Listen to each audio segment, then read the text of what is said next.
बंदा है वो गिले में है। अच्छा। और कुआं जो नीचे से जो जगदीश का वो सूखे में था। हाँ वो सूखे में था। और जो दूसरा जो बंदा है वो गिले में है, जयपाल जी। और कुआं नीचे से बिल्कुल डैमेज है पूरी तरह से डैमेज है वो नीचे से। और उस तक पहुंचने के लिए हमें और साधन चाहिए। अच्छा, वो यानी रेस्क्यू टीम ने कुछ स्ट्रेटजी चेंज करनी पड़ेगी। हाँ, इनको करनी पड़ेगी क्योंकि ये मशीन वहाँ तक नहीं जा सकती। अच्छा, क्या नाम बताया आपने अपना? रणबीर भाई। हम उसके परिवार में जा रहे थे तो वो कौन थे भाई, उस टाइम ब्लास्ट होया है, उसकी घरवाली जो चशमदीद है। हाँ जी। वो कभी जिस टाइम कुआं में उतर रहे थे तो एक धमाका होया था। धमाका के गले नीचे गए हैं, क्या लगा? धमाका किस चीज का था? धमाका उसकी साइड से उन्हें सुरंग बनी हुई थी और एकदम उसकी ढाह पड़ी है। ढाह पड़ने के कारण उसने नीचे का जो कुआं की उसका टक्कर लगाई है और वो ईंटा का धमाका ही हो सकता है। अच्छा, बीच में जब ये रेस्क्यू चल रहा था तो मैंने देखा आप एकदम तेज गति से ऊपर भाग के गए थे। उस टाइम क्या मामला था? किस टाइम? जिस टाइम रेस्क्यू चलने लग रहा था उस टाइम जी वो नजदीक लग रहा था, जगदीश को निकालने का मामला नजदीक लग रहा था। हाँ। उस टाइम कोई और ज्यादा दिक्कत आई? कोई उस टाइम हाँ दिक्कत आई थी। वो जो दलदल थी जगदीश को लगभग 2.5 फुट बाहर निकाल लिया था। उसके बाद एकदम वो सुरंग दिखी और दलदल सर गया, मिट्टी बहुत ज्यादा सर। तो फिलहाल आप बताओ, जो सीमेंट के जो छल्ले वगैरह हैं, हाँ, उनका इस्तेमाल किया जाना चाहिए कि नहीं किया जाना चाहिए? नहीं, सीमेंट वाले छल्ले का इस्तेमाल नहीं होगा वहाँ पर। अच्छा, उसके दो नुकसान है, या तो घूम जाएगा। नहीं होगा। अच्छा, बताऊंगा। ये छल्ला जो दलदल में जाएगा तो ये घूम जाएगा। अच्छा, और क्या तरीका अपनाया जाओ जिससे कि जयपाल उड्डा है जो उसको किसान को आसानी से बाहर काटा जा सके? उसके लिए हैवी गेज की चादर और उसका 10 फुट हाइट लंबाई और कुआं का जो साइज है उस साइज की उसको बंद बना के पाइप बना के इसके अंदर डाला जाए और उसके द्वारा ये मिट्टी और वो पानी को कंट्रोल करेगी। तो रणबीर भाई, जो रेस्क्यू टीम है, एनडीआरएफ की टीम है, आर्मी के जो जवान हैं, हाँ जी, उनको कुछ इस तरह की चीज बताई आपने? बताई है जी, मैंने मेरे 3 प्लान दिए, तीनों प्लान मेरे कामयाब हुए हैं। अच्छा, और ये चौथा प्लान है, ये रिस्क नहीं ले रहे तो उस पर अच्छा गौर नहीं कर रहे। चलो हम भी गौर कर रहे हैं, विचार कर रहे हैं। क्योंकि बड़ा सेंसिटिव सा मामला चल रहा है।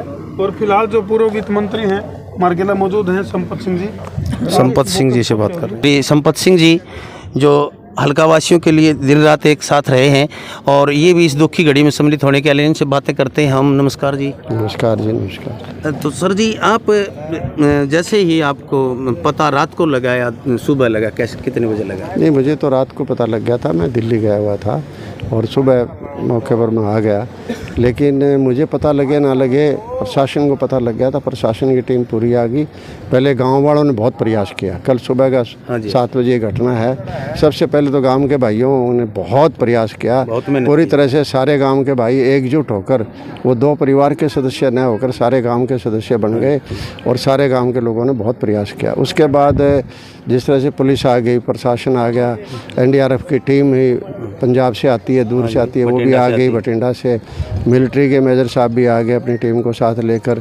तो सारा अमला आ गया। अमला आने के बाद में एक डेड बॉडी किसान की मिल गई है, दूसरे किसान के भाई के अभी अंदर प्रयास किए जा रहे हैं। प्रयासों में यहाँ जो बालू रेत है, टिब्बा है, ये अड़चन बनता जा रहा है। बिल्कुल, बार बार गिर जाता है और गिरने की वजह से जो है ना उनके प्रयास असफल हो जाते हैं। लेकिन मुझे पूरी उम्मीद है कि जिस तरीके जिस लगन से लगे हुए हैं, जिस तरीके से गांव के भाइयों का इनको सहयोग मिल रहा है, और विशेष करके अभी जांगड़ा भाई जो आए थे जिन्होंने पूरा काम किया इसके अंदर, और उनके साथ इसी तरह और भाई जितने जुड़े हुए हैं वो भी काम कर रहे हैं, अपनी जान को जोखिम पर डाल के जो है ना अपनी स्कीम बता रहे हैं। क्योंकि ये लोग कुआं खोदते रहते हैं और कुएं में काम करते रहते हैं, तो इनको जो है ना भाइयों को ज़्यादा पता होता है कि किस तरीके से यहाँ की मिट्टी काम करती है, किस तरीके से यहाँ की दलदल काम करती है, किस तरीके से यहाँ की ढाह काम करती है मिट्टी की। बिल्कुल, तो ये सारा उनको पता होता है। जो अपना ज्ञान है वो भी जो है ना पूरा इनको, जब भी मिलिट्री वाले मांग रहे हैं, एनडीआरएफ के मांग रहे हैं, तो उस टाइम पूरा ज्ञान अपनी तरफ से उनको दे रहे हैं। उनसे फालतू भी उत्साहित होकर देने का प्रयास करते हैं। तो ये एक बहुत ही मतलब एक सराहनीय कदम के हिसाब से इसको चल रहे हैं। क्यों, तो दुर्घटना होगी वो तो घटना होगी। अब तो बात इसमें ये है कि इसके ऊपर काम कार्रवाई की जाए। आप जो राहत कार्य चल रहा है उससे पूरी तरह संतुष्ट? नहीं, मैं संतुष्ट हूँ, क्योंकि गांव के भाई हैं, सारे के सारे यही लग रहे हैं, गांव के भाई लग रहे हैं, टीम पूरी लग रही है, प्रशासन पूरा लग रहा है। अगर मैं ये कोई गलत बात कहूँगा तो वो एक राजनीति हो जाएगी। बिल्कुल बाकायदा सब लोग लग रहे हैं, सबका सहयोग हो रहा है यहाँ। लेकिन एक बात कहना चाहता हूँ कि ऐसे हादसे कई बार हो जाते हैं किसान तो मौत के मुंह में रहता है हर टाइम, बिल्कुल 24 घंटे। कोई कभी भी किसी किसान के साथ हादसा हो सकता है। इसके लिए सरकार को एक विशेष पॉलिसी नियम बनानी चाहिए जिसके अंदर जो है ना किसान को, ताकि उसकी राहत दी जा सके और उससे पहले ऐसे हादसों को टाला जा सके। इस तरह की कोई तकनीकी प्रशिक्षण भी और तकनीकी कोई मशीनों का भी जो अन्वेषण किया जाए ताकि किसान के साथ आइंदा ऐसी घटना ना हो। और इन परिवार के 2 सदस्य जो हैं इनको मैं चाहता हूँ, इनके परिवारों को जो घटना होगी वो तो घटना होगी, वो तो वापस लाया नहीं जा सकता, वो तो परमात्मा के दरबार में चले गए। इसलिए इसके लिए सरकार को जो है ना पूरा जो है इसका सहयोग करना चाहिए और इनको आर्थिक तौर पर भी मदद जो है इन परिवारों को करनी चाहिए। बार बार कह रहे हैं किसानों के लिए कोस्ट बढ़ाएंगे, उससे बहुत भरपूर सहायता दी जाएगी, तो इस तरह का कोई चीज़ सरकार नहीं, कोस्ट की बात नहीं है।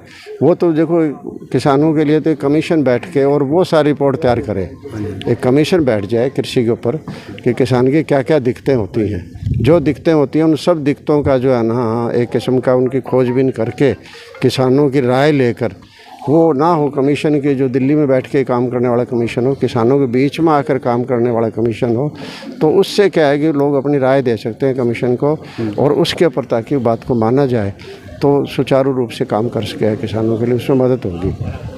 कमीशन बनाया तो आप अपनी तरफ से कोई सरकार से किसी सहायता की मांग है? नहीं, मैं कर ही रहा हूँ सहायता की मांग। सरकार को ज़्यादा से ज़्यादा, मैं कोई एक आंकड़ा नहीं निकालना चाहता, ज़्यादा से ज़्यादा सरकार को जितनी मदद की जा सकती है उतनी कम है। सरकार की तरफ से ज़्यादा से ज़्यादा मदद करनी चाहिए क्योंकि आज सारा एरिया अपने आप को पीड़ित महसूस कर रहा है। अकेले 2 परिवार ही नहीं है, सारा गांव कर रहा है, सारा एरिया लगता हुआ साथ के गांव लोग हैं, वो सारे भाई जो हैं अपने आप को पीड़ित महसूस कर रहे हैं। तो सांत्वना के लिए जो है ना और तो कुछ कर नहीं सकते, तो सांत्वना के लिए इनकी आर्थिक मदद पूरी सरकार को करनी चाहिए।